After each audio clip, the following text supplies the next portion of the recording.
We're glad to have you here at Grace Community this morning. And we are in the midst of our study from the series of the book of Romans. And if you haven't been offended yet, the problem is you've probably really not been paying attention, you see. Because as we've been reviewing some of the very basic tenets of Christianity and the gospel, understand this: the gospel is tremendously offensive. I think oftentimes the problem is because we tend to think that we're okay. We're just a regular guy. We're decent folks. We haven't killed anybody. We haven't stolen anything really big or important. And we're okay, We might have some problems, but gosh, good night. We don't have problems like other people I know, right? But the reality of the matter is, you don't have just little problems. Your problem isn't this big. Your problem is this big. You see, because it's not that you just have small interpersonal conflicts. It's not that you're just challenged in your relationships. The issue is that you are at odds with a holy God, making your problem this big, you see. It's not that you just have a speck in your eye. You got a whole lumber yard there, baby. It's not that you're just prone to have winning deficiency. You're a loser. And until you see yourself as such, you'll never really truly be able to embrace the gospel, you see. Because until you truly need a great Savior, you can't really see yourself as a great sinner, can you? But when you see yourself as a great sinner, then you're ready to embrace and receive the great Savior, Jesus Christ. And the good news is, when you see yourself as a genuine loser, then God can take you and make you into a conqueror, you see. In fact, what the Scriptures teach us is that we are more than conquerors through Him who loved us. But we got to come to a point where we first admit our need. And I point this out because we've heard from a number of you these past several weeks. We've heard you say repeatedly some very similar things that say, stuff that you guys are teaching and you're talking about, this is hard stuff. These are really difficult challenges that you're just seeming to simplistically put before us. And we understand they're difficult challenges, and so we say, hang with it. Hang with it. Maybe as a way of illustration, has someone ever said something to you, but you're just not sure entirely how to take it? You're like, I think they're trying to look out for my best interest, but I also think I should be pretty offended right now. You ever been there? Probably one of the more vivid accounts of that in my own life. I remember when I first met my wife's extended family, okay? So this was better of 18 years ago.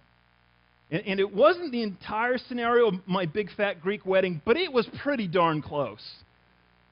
And so we went there, and I showed up as a half-starved college student, and everything we did seemed to involve food in some way, shape, or form. So we were always eating. And so I remember this one particular brunch we were having, and the whole extended family was around. And shoot, I had already eaten equivalent to at least like 2 hen houses full of eggs, 2 small pigs of bacon, And I was stopped. And my wife's grandfather, this would be my wife's mother's dad, was right next to me. And so he was trying to give me some more food. And I remember saying, Mr. Clark, thank you, but I'm stopped. And he said, no, you go on and eat. And I said, really, I've had enough. Thank you so very much. But he was adamant, and he was insistent. He said, now you go on there and you take some of that. One day you're going to wake up and you're going to find yourself a man. Now eat. Now what do you say to that, And of course he's implying, well, forget it. But the whole fact of the matter is you're not even sure necessarily how to take some things sometimes from people. Now, when God offends, though, unlike my wife's relatives, okay, He has your best interest in mind. So if you found yourself in that situation where you're just kind of wrestling with some of the things that have been said, we just would encourage you, hang with it. The fact is, life is complicated when we deal with people, isn't it? It's tempting for us to consider isolation therapy as a permanent solution to our problems, right? And as Pastor Brooks pointed out last week in God's economy, that's just not part of the solution. We were designed for one another. It's not part of God's program. But it's very tempting for us to consider and think, how holy I could be if it was just little old me. If I just didn't have the other people around me, they're really my problem. Are they? Well, yeah, of course. You just see all these people that do these things to me, and man, I have all these problems because of them. Really? Now, it's not saying that people can't sin against us. It's not saying that people don't bring problems. But more often than not, the relationships in our life serve to reveal what's in our own heart more than anything else. They simply would reveal what's already going on there. The newly married find this out in a hurry, don't they? Hello, the expression, the honeymoon is over, didn't come out of nowhere. Okay? You find this person you think has all these noble, great, and wonderful qualities, and then suddenly you realize they may have those qualities, but they also have the intrinsic ability to bring out the very worst in you. And it annoys you. And it's so much easier to blame it on them. Because if we can blame it on them, then it's not really my problem. I don't really have to deal with it. My wife and I, in 2 weeks' time, we celebrate 16 years of blissful marriage. Well, blissful to me. Maybe not to her. I guess you're going to have to ask her to find that out. And we celebrate 16 years in a couple weeks. But I do recall our very first anniversary. And our first anniversary was almost completely ruined.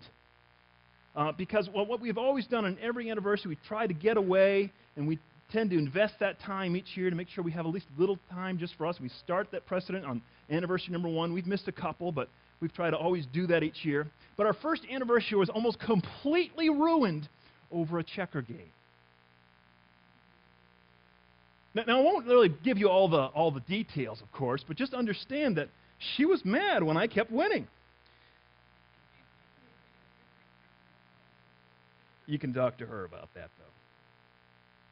But, anytime we have close relationships, even if they're not in matrimony, the fact is we're going to see this. That's why God is super intentional about using them. By very design, the church is meant to use 2 things. One thing that he wants to use in your life is relationships. You see, when Jesus established and he founded his church, it was his ecclesia, you see, this church, these called out ones, these that are gathered together. And this relationships that he's established in the church, his charge to you and to me is that we would love one another, that we would accept each other, that we would forgive each other, that we would bear each other's burdens, that we would submit to each other, and many other mutual tasks.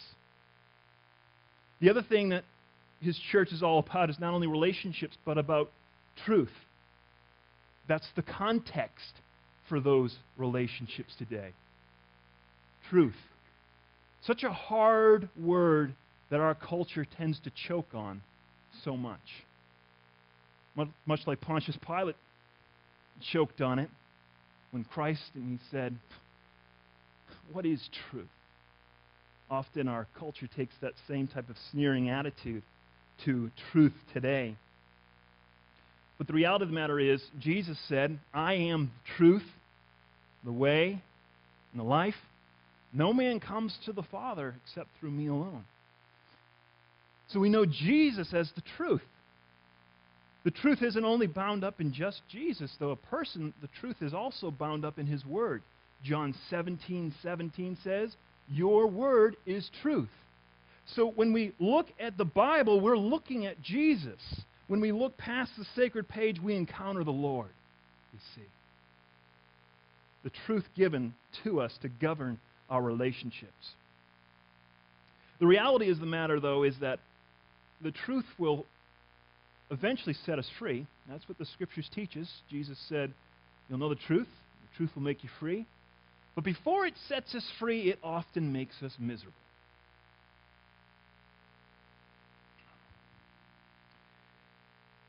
You've got to be willing to release control of your life to Jesus, both for eternity and on a daily basis.